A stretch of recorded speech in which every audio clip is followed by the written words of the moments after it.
প্রথম দর্শনেই গোল্ডেন ডোর সিটির এ বাড়িটাকে অপছন্দ করে ফেললাম। অথচ জায়গাটাকে খারাপ বলা যাবে না মোটেও। কেমন একটা আদিম আদিম গন্ধ আছে।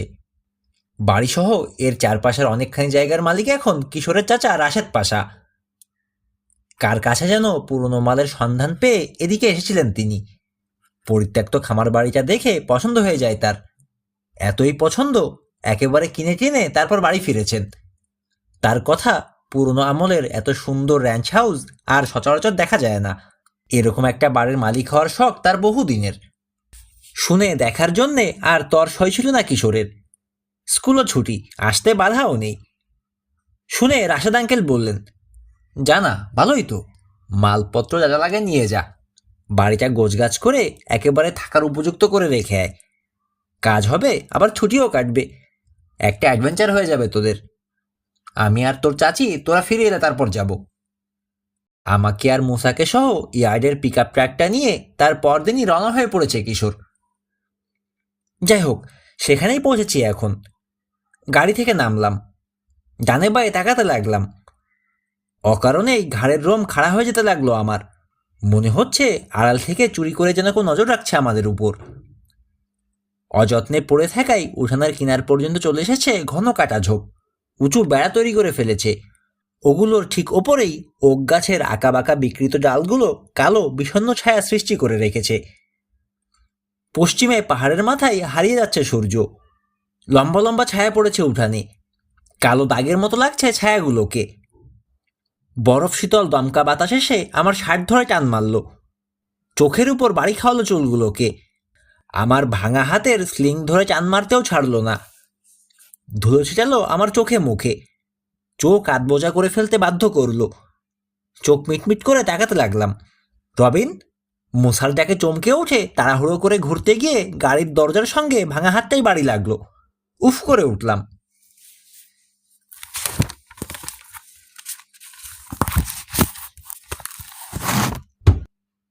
কি হলো, ব্যথা পেয়েছো?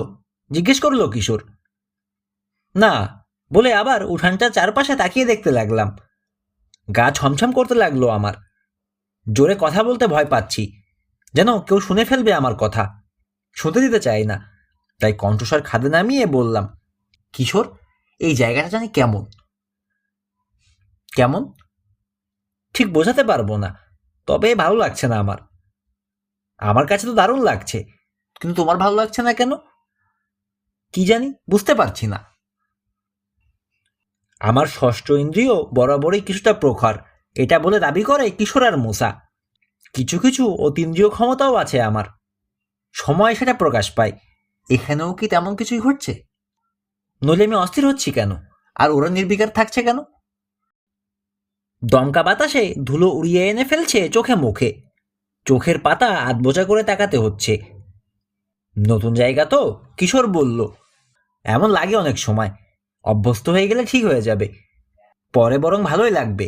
দেখো, সারাক্ষণ গাড়ির প্যাপও নেই, প্লেনের শব্দ নেই। শহরের আরো হাজারটা বিরক্তিকর শব্দ আর কোলাহল থেকেও মুক্তি পাওয়া যাবে।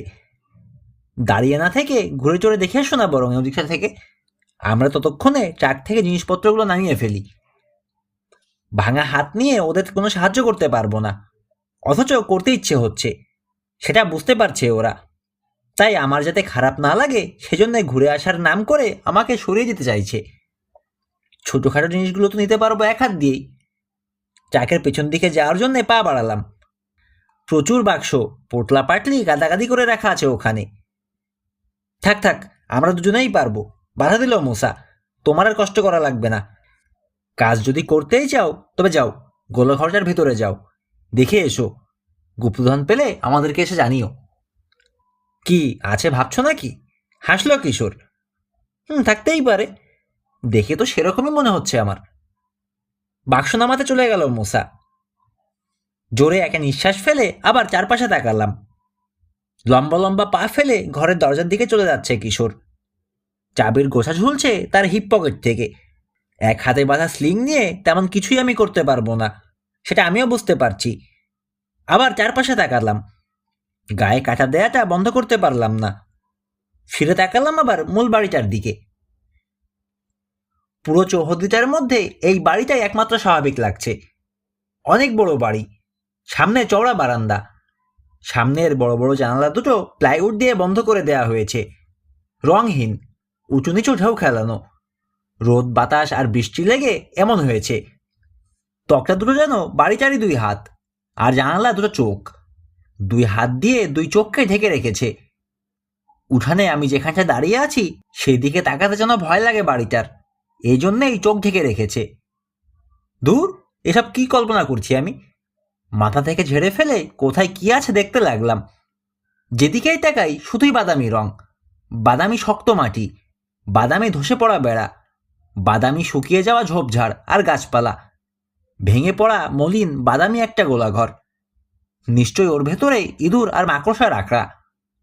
উঠানের উপর এসে পড়া কালচে বাদামি ছায়াগুলোকে দেখলে মনে হয় শূন্য উঠোনকে খুবলে খুবলে গর্ত করে ফেলেছে যেন কোনো দানবীয় থাবা। ভাঙা হাতটাকে অন্য ভালো হাতটা দিয়ে উঁচু করে ধরে ধুলোর উপর পা টানতে টানতে এগোলাম গোলাঘরের দিকে। ভেতরে উকি দিলাম। বাইরের চেয়ে ঘরের ভেতরটা আরো বেশি গা ছমছমে, কালো, শূন্য, কিছুই নেই।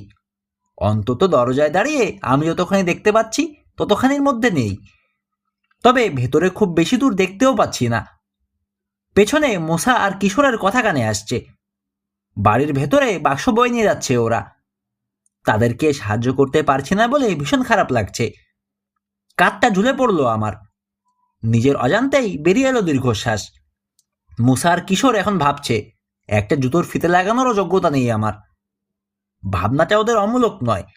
এক হাতে জুতোর ফিতে বাঁধা সত্যিই খুব কঠিন কাজ। একজন মানুষ হঠাৎ করে যদি অকেজো হয়ে যায় তাহলে তারা বড় মানসিক অশান্তিতে ভোগে, যেমন এখন আমি ভুগছি। অসহায় মানুষের বোধহয় রাগ বেড়ে যায়। রাগ কমানোর জন্যে একটা পাথরে লাথি মারলাম। লাফাতে লাফাতে গিয়ে পাথরটা লাগলো গোলাঘরের পাশের একটা পাথরে বাঁধানো কুয়ার দেয়ালে। কৌতূহলী হয়ে এগিয়ে গেলাম কুয়াটার দিকে। মুখের কাছে কুয়ার চারপাশ ঘিরে মসৃণ পাথর দিয়ে তৈরি হয়েছে কুয়ার দেয়াল।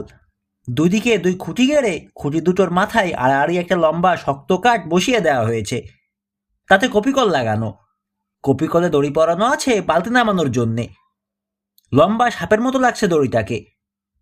উকি দিয়ে দেখলাম দড়ির মাথাটা হারিয়ে গেছে কুয়ার নিচের গভীর অন্ধকারে। পুরোনো আমলের হাতলওয়ালা একটা পানি তোলার যন্ত্রও আছে। পুরু হয়ে মরচে পড়েছে যন্ত্রটাতে। রূপকথার গল্পের ইচ্ছে পুরোধ কুয়ার মতো লাগলো কুয়াটাকে, যে কুয়ায় পয়সা ফেলে কুয়ার কাছে কোনো কিছু চাইলেই পাওয়া যায়। একে ছেলে মানুষই কাণ্ড করলাম। পকেট হাতড়ে পয়সা বের করে কুয়ার দেয়ালের উপর দিয়ে অনেকখানি ঝুঁকে নিচে ফেলে দিলাম। ঠান্ডা বাতাস চুইয়ে উঠছে নিচ থেকে। তাতে ভেসে আসছে ভাবসা এক ধরনের পচা গন্ধ, পচা পাতা কিংবা কোনো প্রাণী পচা। এতই গভীর আর কালো, নিচের কিছুই চোখে পড়ে না। পচা গন্ধ ঠেকানোর জন্যে দম আটকে রাখতে হলো। পয়সাটা ছুঁড়ে দিয়ে ইচ্ছে প্রকাশ করলাম। জানি কাজ হবে না, তারপরেও অপেক্ষা করে রইলাম দীর্ঘ একটা মুহূর্ত। সোজা হতে যাচ্ছি, হঠাৎ পেছন থেকে যেন ধাক্কা মারলো আমাকে কেউ। হাতটাতেই হবে, পিঠের ঠিক মাঝখানে বসিয়ে মেরুদণ্ডের উপর প্রচণ্ড এক ধাক্কা। আপনা আপনি চিৎকার বেরিয়ে এলো। পা উঠে গেল ওপর দিকে। ভারসাম্য হারালাম। পতন রোধ করার জন্যে থাবা দিয়ে কিছু একটা ধরার চেষ্টা করলাম। কিছুই ঠেকলো না হাতে। কুয়ার দেয়ালে ঘষা লাগলো হাঁটু। দীর্ঘ একটা মুহূর্ত কুয়ার কালো গভীরতা ছাড়া আর কিছুই চোখে পড়ল না। কিসে যেন আটকে গেল ভাঙা হাতের স্লিংটা।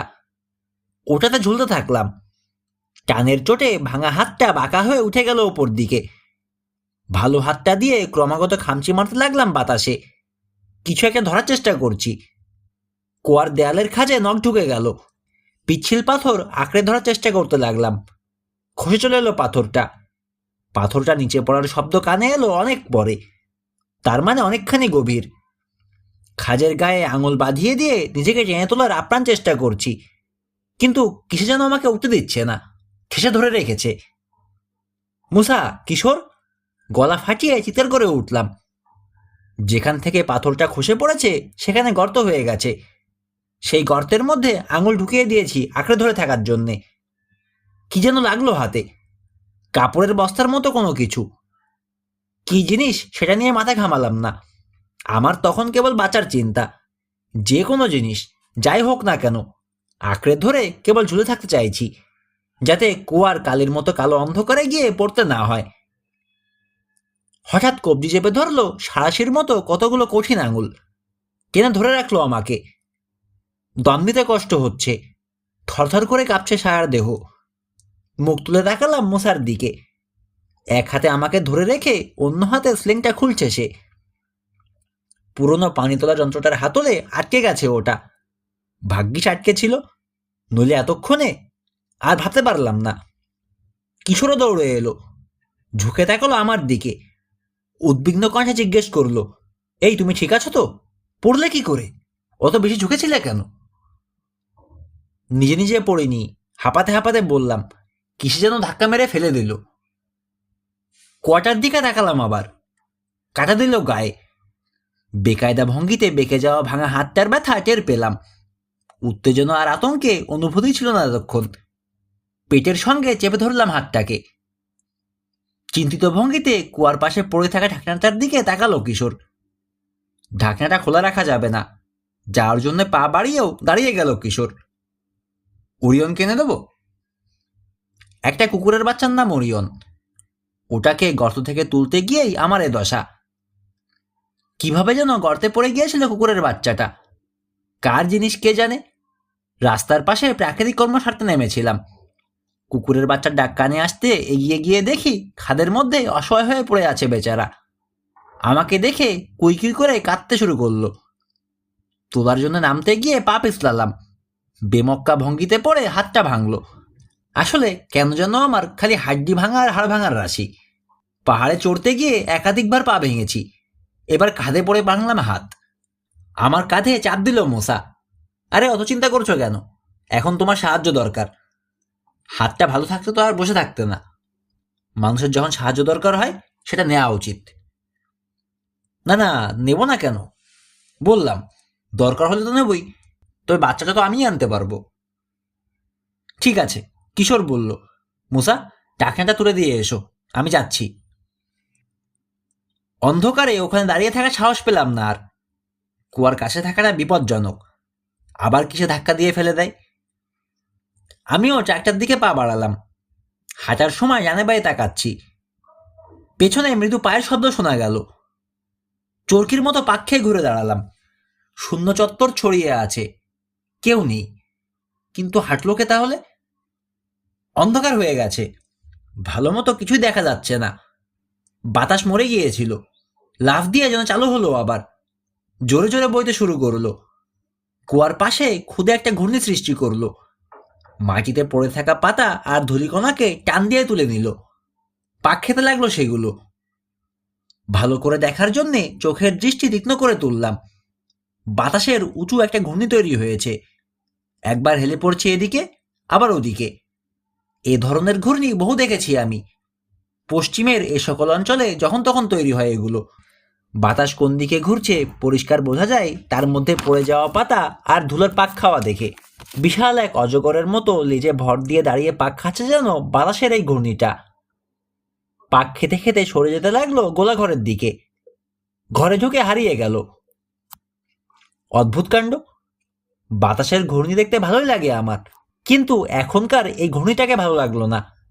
কেমন জ্যান্ত মনে হলো, শয়তানিতে ভরা। এমন লাগলো কেন বুঝতে পারলাম না। আড়াল থেকে নজর রাখার অনুভূতিটা আবার ফিরে এলো। তাড়াতাড়ি হাঁটা শুরু করলাম গাড়ির দিকে। দৌড় দিতে চাইছিলাম, মুসার কিশোর দেখলে হাসাহাসি করবে, এই ভয়ে দৌড়ালাম না। গাড়ির কাছে পৌঁছে টান দিয়ে দরজা খুললাম। সামনের প্যাসেঞ্জার সিটে শুয়ে ঘুমাচ্ছে কুকুরের বাচ্চাটা। আমার সাড়া পেয়েই লাফ দিয়ে উঠে বসলো ওরিয়ন। পেছনে কিসের উপর চোখ পড়তে গঙিয়ে উঠে পিছিয়ে গেল। ফিরে তাকালাম, কিন্তু কিছুই দেখলাম না। কিন্তু ওরিয়নের ভঙ্গি দেখে মনে হয় কিছু একটা দেখতে পাচ্ছে সে, কিংবা কোনো কিছুর গন্ধ পাচ্ছে, যেটা আমি পাচ্ছি না। কি হলো? এই ওরি, ঘরে যাবি না? অন্ধকার তো হয়ে গেল। জোরে জোরে হাঁপাতে শুরু করলো বাচ্চাটা। চারপাশে তাকাচ্ছে, যেন লুকোতে পারলে বাঁচে। ওর কলার চেপে ধরে টান দিলাম, কিন্তু সিটে নখ বিধিয়ে দিয়ে আমার দিকে তাকিয়ে গজরাতে শুরু করলো সে। অবাক হয়ে ছেড়ে দিলাম। ডেকে বললাম, মুসা, কিশোর, দেখে যাও তো ওরি কেমন কাণ্ড করছে। সাড়া পেলাম না। ঘুরে তাকালাম, মনে করেছিলাম আশেপাশেই আছে ওরা, কিংবা ঘরের বারান্দায়, কিন্তু নেই ওরা। উঠানে আমি একা দাঁড়িয়ে আছি। সত্যিই কি একা? মনে তো হচ্ছে আরো কেউ রয়েছে আমার সঙ্গে। অদ্ভুত একটা অনুভূতি হলো কাঁধের ওপরে ঘাড়ের কাছের খোলা জায়গাটায়, সুরসুরের মতো, যেন জোরে জোরে ওখানটা নিঃশ্বাস পড়ছে কারো। মনে পড়ল কুয়ার কাছে পিঠে ধাক্কা দেওয়ার কথা। কেউ একজন কিংবা কিছু একটা পিছে লেগে রয়েছে আমার। কিন্তু আমার পেছনে লাগলো কেন? মুসা বা কিশোরের নয় কেন? একটাই জবাব, আমার মতো কৌতূহল দেখিয়ে কুয়ার কাছে যায়নি ওরা কেউ। কৌতূহলে বিড়াল মরে, সেই প্রবাদটা মনে পড়ল। গলা শুকিয়ে গেছে আমার, ঘন ঘন নিঃশ্বাস পড়ছে, হৃৎপিণ্ডের গতি অসম্ভব দ্রুত। কুয়ায় পড়ে যাওয়ার ধকলটা এখনো কাটাতে পারিনি। ওকের বনে শীষ কেটে যাচ্ছে বাতাস, চামড়ায় লেগে থাকা ঠান্ডা ঘাম ঝরাচ্ছে আমার। কিছুই নড়ছে না, পাখি ডাকছে না, গাছের জালে ছোটাছুটি করছে না কাঠবিড়ালি। স্তব্ধ হয়ে আছে পুরো আঙিনাটা, যেন নিঃশ্বাস ফেলতেও ভয় পাচ্ছে সবাই। দিনের শেষ আলোটুকুও মুছে গিয়ে আকাশের রং হয়ে গেছে গাঢ় বাদামি থেকে রাতের মতো কালো। একবার এদিক একবার ওদিক তাকাচ্ছি আমি, কে আমার উপর নজর রেখেছে দেখার চেষ্টা করছি। পেছন ফিরে কুয়াটার দিকে তাকাতে যেন বাধ্য করলো আমাকে কেউ। দম বন্ধ করে তাকিয়ে রইলাম, দৃষ্টি তীক্ষ্ণ করে রাখতে রাখতে চোখ ব্যথা হয়ে গেল। কেবলই মনে হতে থাকলো পিচ্ছিল কিলবিলে কিছু একটা যে কোনো মুহূর্তে উঠে আসবে কুয়ার মুখে। সারা গা থেকে মাংস খসে পড়া, চামড়ার ফালি ঝুলতে থাকা বিভৎস সেই ভয়ঙ্কর জিনিসটা কুয়ার ঢাকনা ঠেলে ফেলে দিয়ে বেরিয়ে আসবে বাইরে। উঠানে তার সেই দুর্গন্ধযুক্ত পিচ্ছিল রস ছড়াতে ছড়াতে এগিয়ে আসবে আমার কাছে, আমাকে ধরে টেনে নিয়ে যাবে কুয়ার ভেতরে। কিন্তু কিছুই বেরোলো না কুয়া থেকে। শূন্য, স্তব্ধ হয়ে থাকলো উঠানটা। বাতাসে ধুলে ওড়াচ্ছে কেবল, আর কাপা কাপা দীর্ঘশ্বাসের মতো শব্দ। অদৃশ্য সেই ভয়াবহ জিনিসটা দীর্ঘশ্বাস। হঠাৎ শব্দ হলো গোলাঘরের মধ্যে। অস্ফুট শব্দ বেরিয়ে এলো আমার মুখ থেকে। ঝটকা দিয়ে ঘুরে গেল মাথা। কবজার উপর কাত হয়ে ঝুলছে গোলাঘরের দরজা। দ্রুত মুছে যাওয়া আলোয় বেগুনি আকাশের পটভূমিতে কালচে একা ছায়ার মতো লাগছে গোলাঘরের অবয়ব। কান পেতে রইলাম। শব্দটা এতই মৃদু প্রায় শোনাই যাচ্ছে না। ধীরে ধীরে বাড়তে লাগলো, ফিসফিসানি থেকে চাপা কান্নার মতো। বাড়তে বাড়তে হয়ে গেল গোঙানি, সর্বশেষে টানা গর্জন। ঘাড়ের রোম দাঁড়িয়ে গেল আমার। গাড়ির ভেতর থেকে ভয়ে ফুপিয়ে উঠল ওরিয়ন। ওকে ধরার জন্য হাত বাড়ালাম, ওর রোম খাড়া হয়ে যাওয়া চামড়ায় হাত বুলিয়ে অভয় দিতে চাইলাম। গোলাঘর থেকে চোখ সরালাম না। ফিসফিস করে ওরিয়নকে বললাম, ও কিছু না, বাতাসের শব্দ। গোলাঘরের ভাঙা দরজা আর বেড়ার ফুটো দিয়ে বাতাস বয়ে যাচ্ছে, কিন্তু মিথ্যে সান্ত্বনা দিচ্ছি ওকে। বাতাসের শব্দের মতো লাগছে না আমার, কোনো জানোয়ারের ডাক বলেও মনে হচ্ছে না। আবার ফুপিয়ে উঠল ওরিয়ন। নড়তে পারছি না, গলাঘরের দিক থেকে চোখ সরাতে পারছি না। ভয় লাগছে, নড়লে কিংবা চোখ সরালেই ওটা গলাঘর থেকে বেরিয়ে ছুটে আসবে আমার দিকে। কিশোরকে দেখার চেষ্টা করলাম। শব্দটা এমন করে বেরোলো যেন গলা টিপে ধরা হয়েছে আমার। ওরিয়নের ফোপানির চেয়ে বেশি কিছু না। জিভ দিয়ে ঠোঁট ভেজালাম। বুকের মধ্যে এত জোরে লাফাচ্ছে হৃৎপিণ্ডটা, মনে হচ্ছে খাঁচা ভেঙে বেরিয়ে চলে আসবে। তাকিয়েই আছি গোলাঘরের দিকে। দ্রুত এগিয়ে আসছে রাতের ছায়া, কালো চাদরের মতো অন্ধকার দিয়ে ঢেকে দিচ্ছে। এখন যদি বেরোয় ওটা, তাহলে কি হবে? বেরিয়ে এসে যদি টেনে নিয়ে যায় আমাকে, আর কিশোর আর মুসা দেখতে না পায়, তাহলে কি হবে? অস্পষ্ট আলো যেটুকু অবশিষ্ট আছে তাতে দেখলাম গোলা থেকে বেরিয়ে আসছে ঘূর্ণিবায়ুটা। হেলে দুলে ক্রমশ বড় হতে হতে এগিয়ে আসছে। চলার পথে যত পাতা আর ধুলোকণা পাচ্ছে সব শুষে নিচ্ছে। গর্জন করছে এক নাগাড়ে। অসুস্থ বোধ করতে আরম্ভ করেছি। ঘন ঘন নিঃশ্বাসে ওঠানামা করছে বুক। তাকিয়ে আছি হা করে। যেভাবে ঘুরছে ওটা ভালো লাগছে না আমার। মাটিতে কামড় বসিয়ে দাগ ফেলে দিচ্ছে। পাতা আর ধুলো টেনে নিয়ে বড় হয়েছে আরো। ঠান্ডা কি যেন হাত স্পর্শ করলো আমার। চমকে গেলাম, হাতের দিকে তাকালাম। গাড়ির সিট খামচে ধরে রেখেছিলাম। হাতে নাক ঘষছে ওরিয়ন। এক হাত দিয়ে একটা বাচ্চা তোলাও যে কিরকম কষ্টকর, বিশেষ করে আর একটা হাত যদি ভেঙে থাকে, টের পেলাম সেটা হাড়ে হাড়ে। 2 পাউন্ড ওজনের বাচ্চাটাকে তুলতেই যেন জান বেরিয়ে গেল। ঘরের দিকে দৌড় দিলাম। পেছনে জোরে গর্জন করে উঠল ঘূর্ণিবায়ু। শক্ত মাটিতে জুতোর শব্দ হচ্ছে আমার। দুপদাপ করে উঠে পড়লাম কাঠের বারান্দায়। দরজার গায়ে এসে আশ্রয় পড়লাম। ভাঙা হাতটা দিয়ে গুঁতো মারতে শুরু করলাম খোলার জন্যে। তীক্ষ্ণ ব্যথা লাফ দিয়ে উঠেল কাদের কাছে। দরজার নবটা ঘোরানোর চেষ্টা করছি। ঠান্ডা ধাতব জিনিসটা পিছলে যাচ্ছে আমার হাতে। হাতে মুখে এসে সূচের মতো বিচ্ছে ধুলোর কণা। আবার ফুপিয়ে উঠে আমার গায়ে মুখ লোকালো ওরিয়ন। অবশেষে খুলে ফেললাম দরজাটা। দৌড়ে ঢুকে পড়লাম ভেতরে। পেছনে দড়াম করে লাগিয়ে দিলাম দরজাটা। দ্রুত সরে এলাম ওটার কাছ থেকে। রীতিমতো অসুস্থ বোধ করছি এখন। বমি ঠেলে উঠে আসছে। কিশোর এসে যখন আমার দিকে তাকিয়ে হাসলো, নিজেকে কেমন বোকা বোকা লাগলো আমার। ঘরের ভেতরটা স্বাভাবিকই লাগছে, আর 10টা সাধারণ ঘরের মতোই স্বাভাবিক। কি হয়েছে জিজ্ঞেস করলো মুসা। হাতের খালি বাক্সটা সাজিয়ে রাখলো আরো কিছু খালি বাক্সের উপর। না, কিছু না। ওরিয়নকে স্লিংয়ের ভেতরে ঢুকিয়ে নিয়েছি যাতে আরাম করে বসতে পারে। কাঁপছে ও। ভেতরে ভেতরে আমি যেমন করে কাঁপছি। কিশোর, এই উঠানটা ভালো লাগছে না আমার। কেমন ভুতুড়ে। মনে হলো আড়াল থেকে কে যেন আমাকে দেখছে। গোলা ঘরটার ভেতর থেকে কে যেন গর্জন করছিল। ধাক্কা দিয়ে আমাকে নিয়ে যেতে চাইছিল কুয়ার কাছে। এগিয়ে এসে ওরিয়নের মাথা চাপড়ে আদর করে দিল কিশোর। হেসে বলল, ভূত দেখার বাতিকটা তো এতদিন জানতাম মশার ছিল, এখানে এসে তোমাকেও কি ধরলো নাকি? কিশোর, আমি কুয়ার মধ্যে পড়ে যাওয়ার আতঙ্কটা কাটিয়ে উঠতে পারছো না। তোমার জায়গায় আমি হলেও ঠিক এমনই করতাম।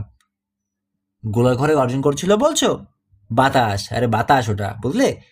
দরজা আর ফুটো ফাটা দিয়ে বয়ে যাওয়ার সময় ওরকম শব্দ করেই থাকে। আমার ভয় তাড়ানোর জন্য হাসলো কিশোর। আর আড়াল থেকে নজর রাখা, ওই অনুভূতিটা এখানে হতেই পারে। জন্তু জানোয়ারের অভাব নেই। বেয়ারিশ বিড়াল থেকে শুরু করে অপসাম আর র্যাকুনে নিশ্চয়ই ভর্তি হয়ে আছে বনটা। গাছের ওপর থেকে ঝোপের নিচের ফাঁক ফোকর থেকে লক্ষ্য রাখছে আর ভাবছে, এ কে এলো জ্বালাতে। ঠোঁটে ঠোঁট শক্ত করে চেপে রাখলাম। কিশোরের লেকচার ভালো লাগছে না এই মুহূর্তে। কি বলবো? বলবো যে তুমি ভুল করছো, বাইরে সত্যিই ভূত ঘোরাফেরা করছে? আমার মনের কথা যেন পড়তে পেরেই সামনের দরজার দিকে এগিয়ে গেল কিশোর। চলো দেখে আসি। চিৎকার করে বলতে ইচ্ছে করলো, কিশোর খুলো না, খুলো না, কিন্তু বলতে পারলাম না। পিতলের নবটার উপর চেপে বসেছে তার আঙুল। ফুপিয়ে উঠল ওরিয়ন। ওর মতো করে আমারও ফোপাতে ইচ্ছে করলো। টান দিয়ে দরজাটা খুলে ফেললো কিশোর। ঘরে এসে ঝাপটা মারলো ঠান্ডা দমকা বাতাস। আমাদের ঘিরে যেন চাবুকের শব্দ তুলে নাচতে লাগলো। কাপড় ধরে টান মারলো। ধুলোর কণা বিঁধালো মুখের চামড়ায়। চোখের মধ্যে ঢুকে গেল। ভয় হলো, আবার ধরে টানতে টানতে নিয়ে যাবে কুয়ার ধারে। দড়াম করে দরজাটা লাগিয়ে দিল কিশোর। চিন্তার ছায়া পড়ল মুখে। হাসি ফুটলো আবার। আমার দিকে তাকিয়ে বলল, বাপ রে, বাইরে কি ভীষণ ঠান্ডা। এক কাজ করা যাক, গরম গরম চকলেট ড্রিঙ্ক বানিয়ে খাওয়া যাক। যতই তাড়াহুড়া করি না কেন, কালকের আগে মালপত্র গুছিয়ে শেষ করতে পারবো না। আজকের রাতটা কোনো মতে কাটিয়ে দিয়ে সকাল থেকে আবার কাজ শুরু করব। ঘন কালো কোকড়া চুলে আঙুল চালাতে চালাতে রান্নাঘরের দিকে এগিয়ে গেল সে। খাটুর খুটুর শব্দ আসছে ওদিক থেকে। মুসা নিশ্চয়ই বাক্স থেকে মালপত্র খুলে গুছাচ্ছে। রান্নাঘরে ঢুকে পড়ার আগে আরেকবার আমার দিকে ফিরে তাকালো কিশোর। ভয় পেয়ে নিষেধ করলো, কিন্তু না পেয়ে কি করব? বাইরে এখন যেরকম অন্ধকার আর গর্জন শোনা যাচ্ছে, তাতে অতি বড় সাহসীও কলজে কেঁপে যাবে। কিন্তু কিশোরের লাগছে না কেন? ঘূর্ণিবায়ুর গর্জন কি তার কানে ঢুকছে না? তারপর এই কি জাতের ঘোড়া আনা যায় বলো তো? পরদিন নাস্তার টেবিলে হাসি মুখে আমাদেরকে জিজ্ঞেস করলো কিশোর। কমলার রসের মগ থেকে মুখ তুলে দেখালো মুসা। তার মানে তুমি বলতে চাইছো গোলা ঘরটা মেরামত করে কোরালটা ঠিক করার পর ঘোড়া কিনে আনবে? তাই এটা রাশের চাচা আসার পর করা যেত না? তা তো যেতই, কিন্তু আমাদেরও তো ঘোরাফেরা করতে হয়। যেরকম প্রাকৃতিক পরিবেশ 15 দিনের বুনো পশ্চিমের কথা মনে করিয়ে দেয়। 200 বছর আগেও যা ছিল এখনো তাই রয়ে গেছে। এখানে গাড়ি মানায় না, ঘোড়াই দরকার। তাছাড়া সবকিছু ঠিকঠাক করে রেখে যেতে আমাদের পাঠানো হয়েছে এখানে, কাজে যতটা পারি করে যাব। আমার দিকে তাকালো কিশোর। রবিন, এই বাড়িটা সকালবেলায় দেখে তোমার কেমন লাগছে এখন? কি জবাব দেব? মন টন ভালো থাকলে ভালোই বলতাম। বাড়িটাতে ঢুকলে প্রথম দর্শনে পছন্দ হয়ে যাওয়ার কথা যে কারোরই। রাশেদ চাচা আর মেরি চাচির যে হয়েছে সেই জন্য তাদেরকে দোষ দেওয়া যায় না। বড় বড় ঘর, উঁচু ছাদ, পুরো কাঠের দেয়াল। বাড়ির পেছনে যে ঘরটায় আমাকে থাকতে দেয়া হয়েছে সেটা জানালা দিয়ে বহুদূর পর্যন্ত দেখা যায়। পাহাড়টা খুব কাছে, হাত বাড়ালে যেন ছোঁয়া যায়। তবে সামনের বেডরুমটা বড় হলেও আমার ভালো লাগলো না। তার কারণ জানালার তক্তা দুটো, সামনের ভুতুড়ে উঠানের একেবারে কিনার ঘেঁষে রয়েছে।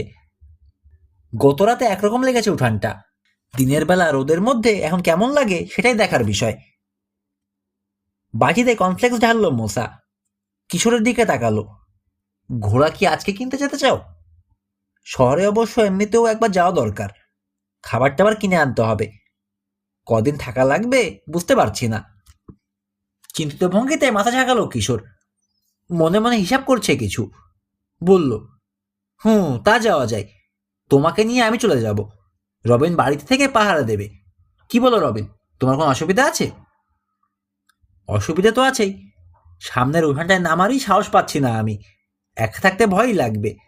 সঙ্গে অরিয়ন যতই থাক, কাল রাতে তো দেখেছি, আমার চেয়ে কম ভয় পায়নি সে।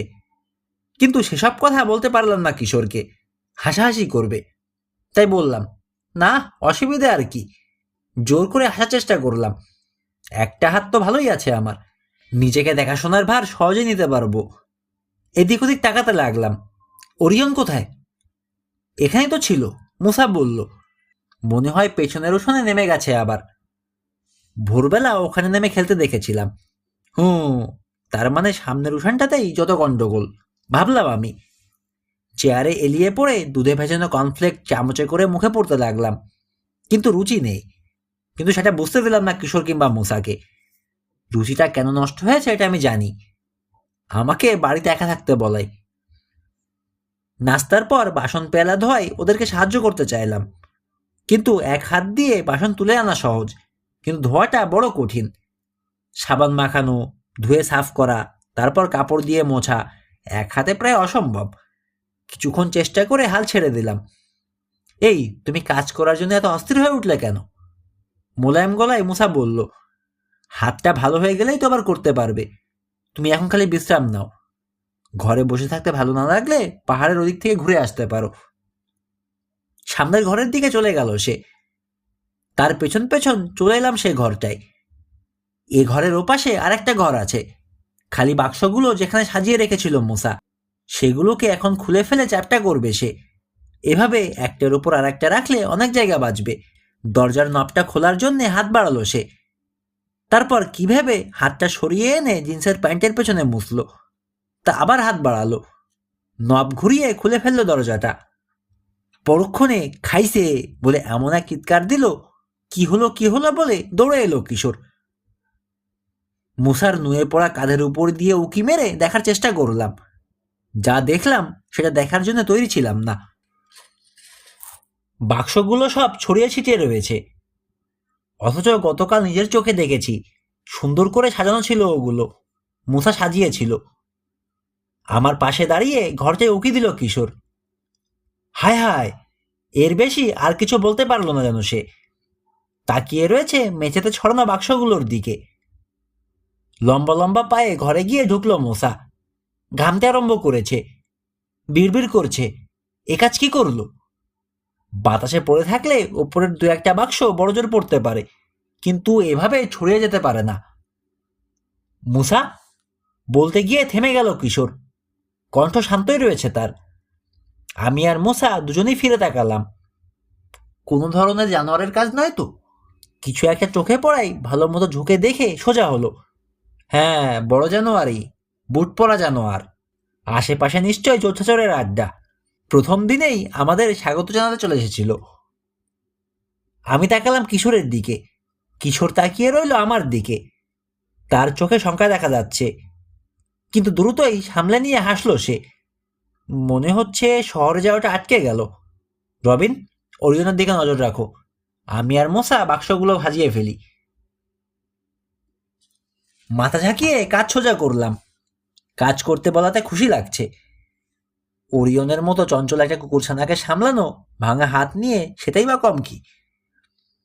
বাক্সগুলোর মাঝখান দিয়ে পথ করে গিয়ে ঘরের মধ্যে ঢুকলো কিশোর। মুসা গেল পিক আপ থেকে বাক্স নামাতে। আমি এসে দাঁড়ালাম বারান্দায়। ওরিয়ন একটিবারের জন্যও সামনের দরজায় উকি পর্যন্ত দিল না। উজ্জ্বল হলুদ সূর্যালোক এসে ছড়িয়ে পড়েছে। এত কড়া আলো, চোখ তুলে দেখানো যায় না। কপালের উপর হাত তুলে সামনে তাকাতে হলো। মুসা গিয়ে উঠল ট্রাকের ছাদে, সবচেয়ে উপরের বাক্সটা নামানোর জন্যে। দড়ি খুলতে শুরু করলো। উঠানে জানে বাইরে তাকাতে লাগলাম আমি। সবকিছুই ঠিকই আছে মনে হচ্ছে। সাহস করে বারান্দা থেকে নেমে এক পা আগে বাড়লাম।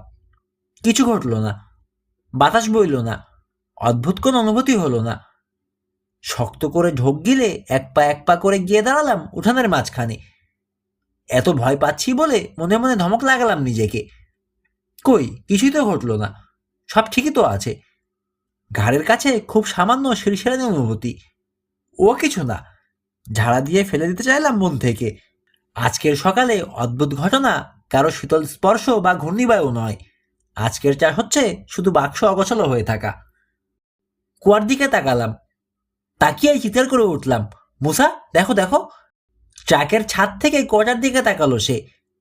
তারপর তাড়াহুড়ো করে নেমে চলে এলো আমার কাছে। গত সন্ধ্যায় কুয়ার ঢাকনাটা নিজের হাতে তুলে দিয়েছিল সে। আবার মাটিতে আগের জায়গায় পড়ে আছে এখন সেটা। বিড়বিড় করে কি যেন বলতে গিয়ে ঢাকনাটা আবার কুয়ার মুখে তুলে দিল মুসা। ভারী একটা পাথর তুলে এনে চাপা দিয়ে রাখলো ঢাকনাটার উপর, যাতে বাতাসে ফেলে দিতে না পারে। আপন মনেই বিড়বিড় করতে করতে আবার গিয়ে চলল ট্রাকের ছাদে। ঘন্টা দুয়েকের মধ্যেই সমস্ত বাক্স মাটিতে নামানোর কাজ শেষ হয়ে গেল তার। ট্রাকের পেছনে বাঁধা ট্রেলারটা খুলে নিল। ট্রাকটাকে খানিক দূরে সরিয়ে রেখে এসে ট্রেলারে গিয়ে উঠল আসবাবপত্রগুলো নামানোর জন্যে।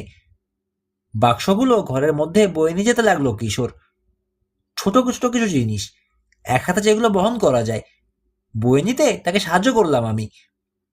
ট্রেলার থেকে লাফ দিয়ে নামতে গিয়ে মাঠের দিকে চোখ পড়ল মোসার। স্থির হয়ে গেল সে, নেমে এসে তাকালো আমার দিকে। রবিন, একটু গোলাঘরে গিয়ে দেখে আসবে? অবাক হলাম, চোখ মিটমিট করে তাকালাম তার দিকে। আবার মাঠের দিকে তাকালো মোসা। ধুলোর মধ্যে তীক্ষ্ণ দৃষ্টিতে দেখতে লাগলো কি যেন। ওর পাশে গিয়ে দাঁড়ালাম। ভালো করে তাকাতে আমিও দেখতে পেলাম বুটের দাগ। বড় সাইজের একটা বুট জুতোর ছাপ পড়ে আছে ধুলোর মধ্যে। মুখ তুলে তাকালাম মোসার দিকে। উত্তেজিত কণ্ঠে বললাম, ঘরের মধ্যে যে ছাপটা দেখেছি সেটার মতো না? গম্ভীর থমথমে হয়ে গেছে তার চেহারা। গোলাঘরের দিকে এগোলাম আমি। দাঁড়াও, আমিও আসছি। মাটির দিকে চোখ রেখে আমার সঙ্গে সঙ্গে এগোলো মোসা। আমি চললাম তার পিছে পিছে। কিছু দূর গিয়ে ট্র্যাক্টর দিকে ফিরে দেখালো মোসা। অবাক কাণ্ড।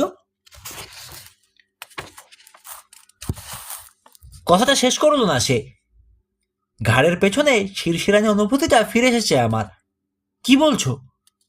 আমার দিকে তাকালো মোসা। জুতোর ছাপ ট্রাকের চারপাশ ঘিরেই রয়েছে। কাজে ব্যস্ত থাকায় বোধহয় এতক্ষণ খেয়াল করিনি। এই দাগ যে গোলাঘরের দিকে গেছে সেটাও লক্ষ্য করিনি। গোলাঘরের দরজার কাছে এসে ভেতরে তাকালো সে। দিনের আলোয় এখন ভালো করে দেখলাম দরজাগুলো।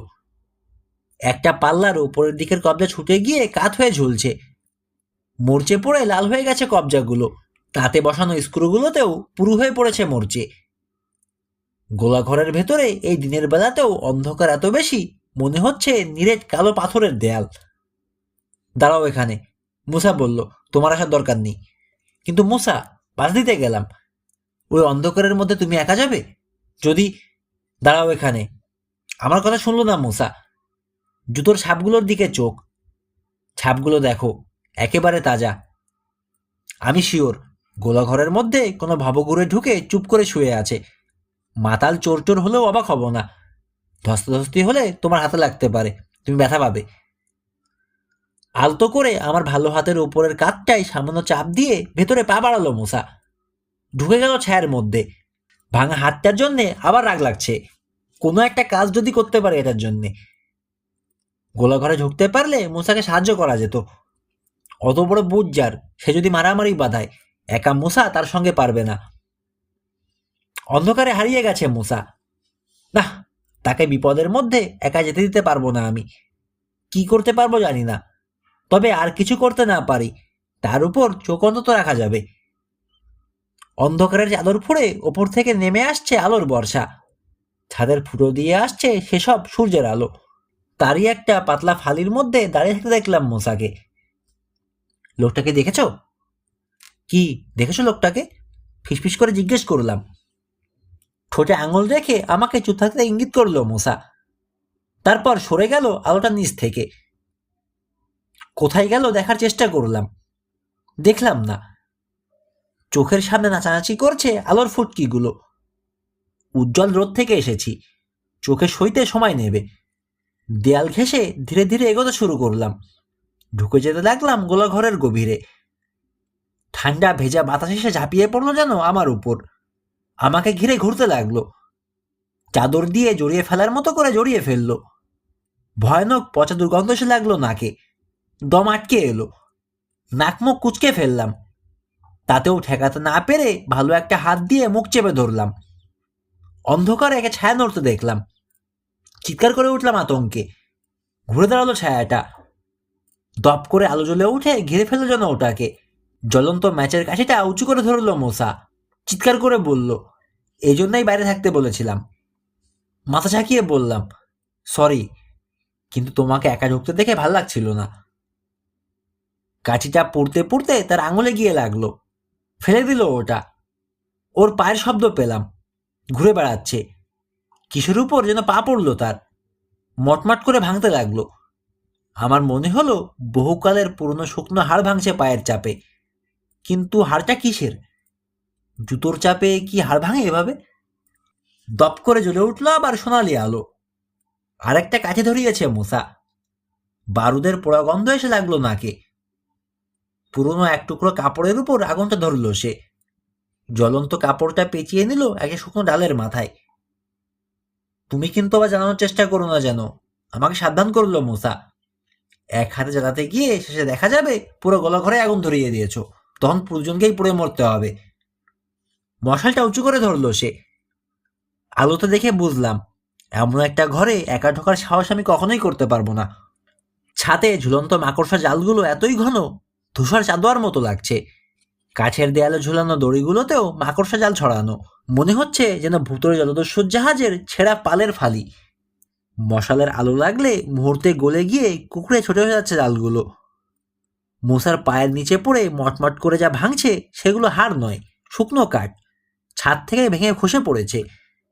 মাটির দিকে তাকালো মুসা। মশালটা নিচে নামিয়ে ধুলোর মধ্যে বুটের ছাপ খুঁজতে লাগলো। গলাঘরের মাঝখানে গিয়ে দাঁড়ালো মুসা। চারপাশে ঘুরে দেখলো। উপরে নিচে তাকাতে লাগলো। ওর কাছে গিয়ে দাঁড়ালাম। এত ভয় যে আমার মধ্যে কি করে ঢুকলো ভেবে বের করতে পারছি না। নিজেকে কখনো দুঃসাহসী বলি না আমি, কিন্তু এত ভীতুও না আমি। চারপাশে সবকিছুর ওপর নজর বোলালাম। মুসাকে অস্ফুট শব্দ করে উঠতে শুনে ধড়াস করে উঠল বুকের মধ্যে। ঝট করে ঘুরে তাকালাম। দেখি নিচের দিকে তাকিয়ে রয়েছে সে। জুতোর যে ছাপগুলো অনুসরণ করে এসেছি আমরা, সেগুলো গোলাঘরের ঠিক মাঝখানে এসে শেষ হয়ে গেছে।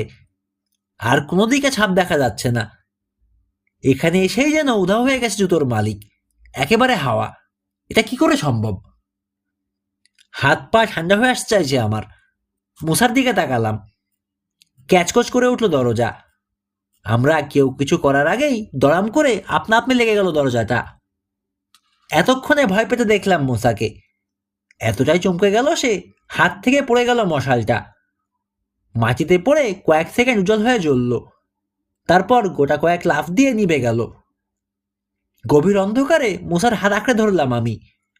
ওর হাতও ভীষণ ঠান্ডা হয়ে গেছে। এতক্ষণ মনে করেছিল গোলাঘরে মানুষ ঢুকেছে, তাই ভয় পায়নি। কিন্তু যেই ওর ভূতের কথাটা মাথায় ঢুকেছে, বাখারা হয়ে গেছে।